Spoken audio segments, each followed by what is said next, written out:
कोई भी इंसान जो संविधान की रक्षा के लिए खड़ा होगा वो सबसे ऊपर निशाने पर है इनके, क्योंकि संविधान को डाइल्यूट करके ही ये जुल्म, ज्यादती, अत्याचार करेंगे और कर रहे हैं जनता को, क्योंकि जनता ही देश की मालिक है, वही सुप्रीम है।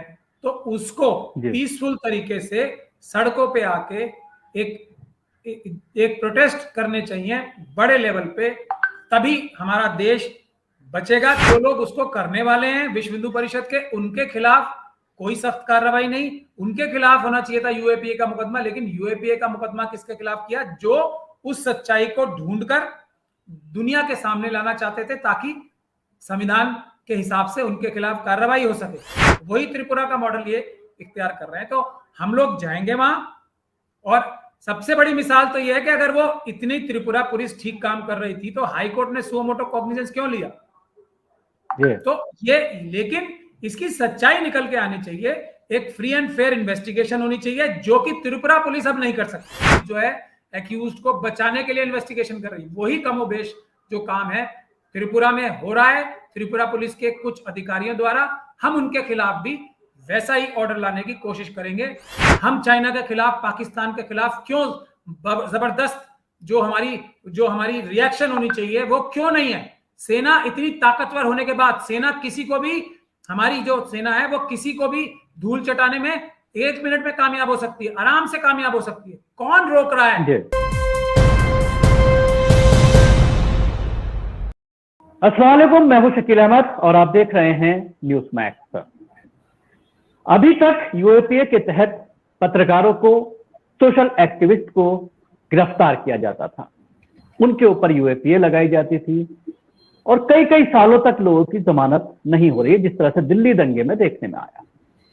लेकिन अब ये सिलसिला पत्रकारों और सोशल एक्टिविस्ट से आगे बढ़कर अब इसके अंतर्गत वकीलों को भी घसीटने की कोशिश की जा रही है।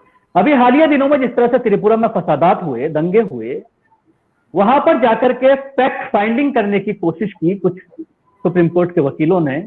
एक 4 वकीलों की टीम गई थी और वहां से आने के बाद दिल्ली के प्रेस क्लब ऑफ इंडिया में एक कॉन्फ्रेंस की और उसमें पूरे तथ्य मीडिया के सामने रखे कि हमने अपनी आंखों से वहां पर क्या देखा। उसके बाद अगले दिन 3 तारीख को उनमें से 2 वकीलों को यूएपीए के तहत नोटिस भेज दिया जाता है और यह कहा जाता है कि 10 नवंबर से पहले पहले आपको यहां आकर के अपना बयान दर्ज कराना होगा। इसी पूरे मामले पर बात करने के लिए हमारे साथ मौजूद हैं सीनियर एडवोकेट महमूद फराजा साहब। महमूद साहब, स्वागत है आपका न्यूज मैक्स में। शुक्रिया। इस पूरे मामले में पहला क्या रिएक्शन है आपका? मेरा पहला रिएक्शन तो कोई नया नहीं है। मैं बहुत दिन से कह रहा हूं कि जो पिछले 7 सालों से सरकार चल रही है, उससे पहले भी संविधान को डाइल्यूट करके उसके प्रावधानों को वायलेट किया जाता रहा है। ऐसा नहीं है कि ये पहली बार हो रहा है, लेकिन पिछले 7 सालों से ये बहुत बड़े लेवल पे और एकदम खुल के हो रहा है। तो ये जो स्थिति है, ये है सबसे खतरनाक और सबसे जो जिसको के संविधान को एकदम खत्म करके सारी इंस्टीट्यूशंस जितनी भी हैं उनको डाइल्यूट करके पुलिस का और सरकारी जो ऑफिसर्स हैं उनका नाजायज इस्तेमाल करके जो ये कार्रवाई की जा रही है, ये है सबसे खतरनाक और सबसे खतरनाक बात। और मैं ये कह रहा हूं बार बार कि कोई भी नहीं बचेगा।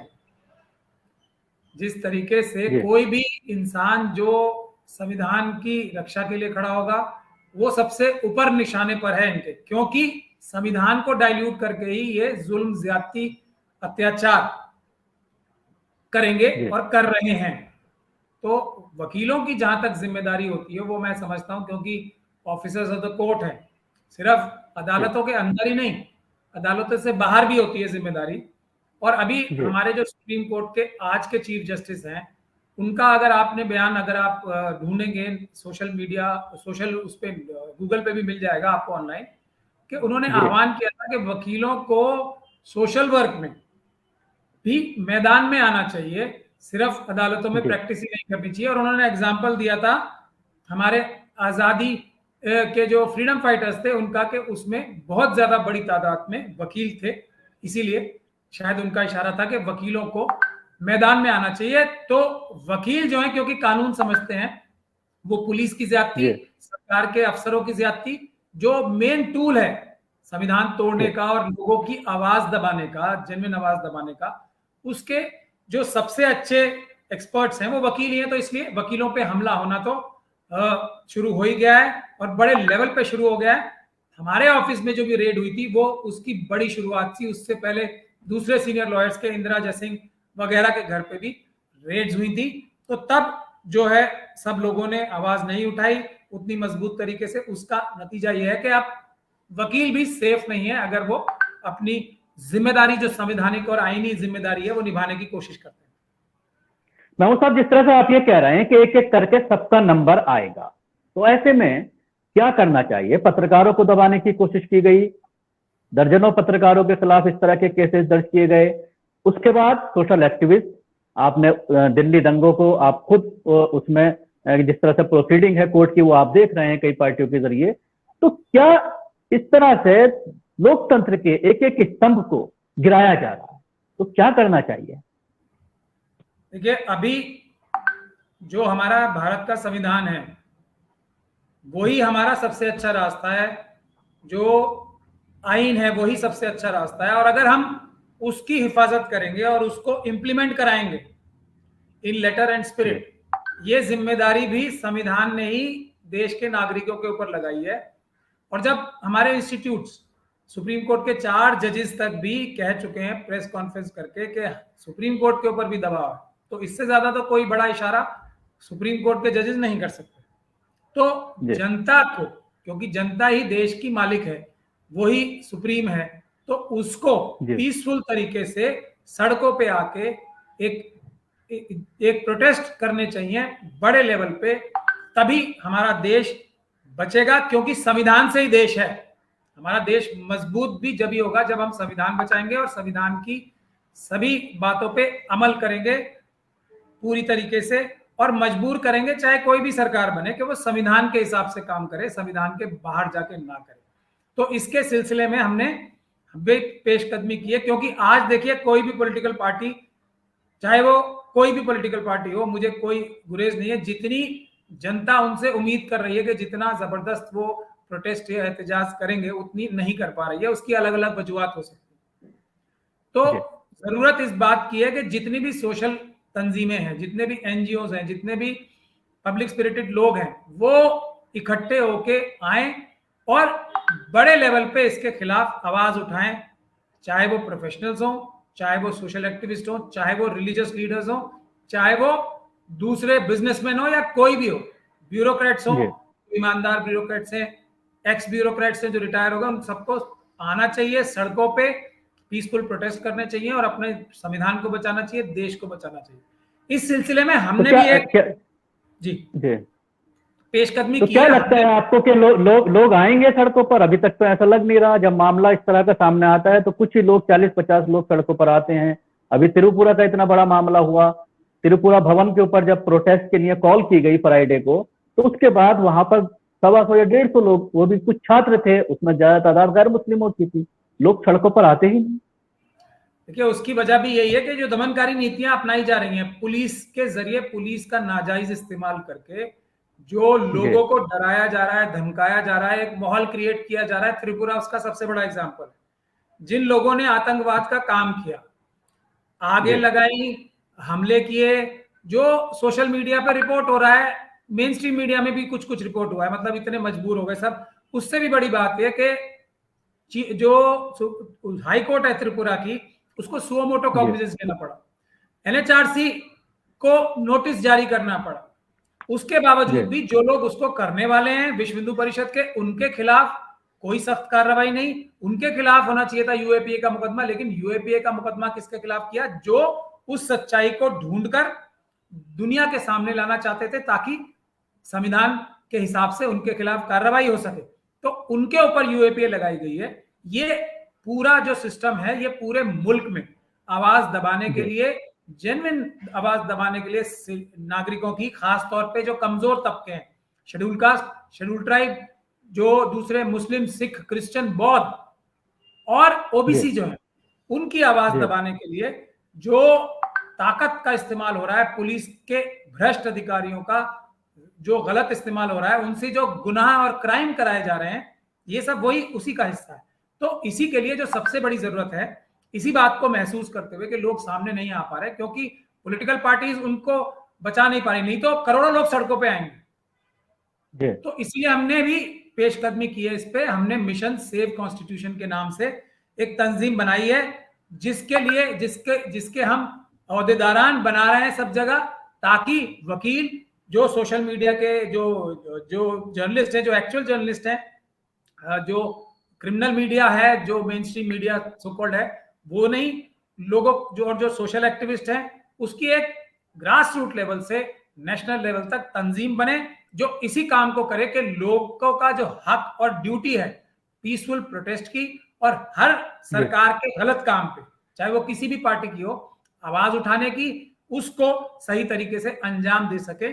जो हमारी ड्यूटीज लगाई गई हैं संविधान में आर्टिकल 51 कैपिटल ए में, उसको इंप्लीमेंट करने के लिए हमने मिशन सेव कॉन्स्टिट्यूशन नाम की एक तहरीक शुरू की है, जिसमें कोई भी एनजीओ जुड़ सकता है, कोई भी इंडिविजुअल जुड़ सकता है, लेकिन उसको थोड़ा मजबूती के साथ, बहादुरी के साथ एक दूसरे की भी मदद करनी है, ताकि अकेले को आइडेंटिफाई करके, कुछ लोगों को आइडेंटिफाई करके ये लोग उस पर प्रेशर ना बना सकें। एक पे अगर नाजायज केस लगेगा तो पूरी तंजीम खड़ी होगी। जब तक ऐसा एक माहौल नहीं खड़ा होगा, जब तक नहीं होगा, इसमें हम पॉलिटिकल जो भी पार्टीज हैं, जो उसके वर्कर्स हैं, वो भी वेलकम है, क्योंकि संविधान बचाना सबकी जिम्मेदारी है। इंसाफ का राज कायम करना, बराबरी का राज कायम करना हर एक नागरिक की जिम्मेदारी। महमूद साहब, जिस तरह से त्रिपुरा मामले की अगर बात करें, पर्टिकुलर केस की, जो वहां पर जाकर के लोगों ने देखा है, जमीयत की टीम भी गई, एहतसाम की भी टीम गई, एडवोकेट एहतसाम की, और शुरू में जिस तरह के बयानात आला अधिकारियों के, डीजी जो त्रिपुरा के हैं उनकी, डीजीपी की, और उसके साथ ही कुछ और अधिकारियों, आईपीएस अधिकारियों के बयानात इस तरह के सामने आए कि किसी भी मस्जिद को नुकसान नहीं पहुंचाया गया है। लेकिन जब यहां से टीमें पहुंची और उन्होंने अपनी आंखों से देखा कि किस तरह से मसाजिद को जलाया गया है, कई 2-3 मसाजिद ऐसी हैं जिनको गिरा दिया भी गया है, शहीद कर दिया गया है।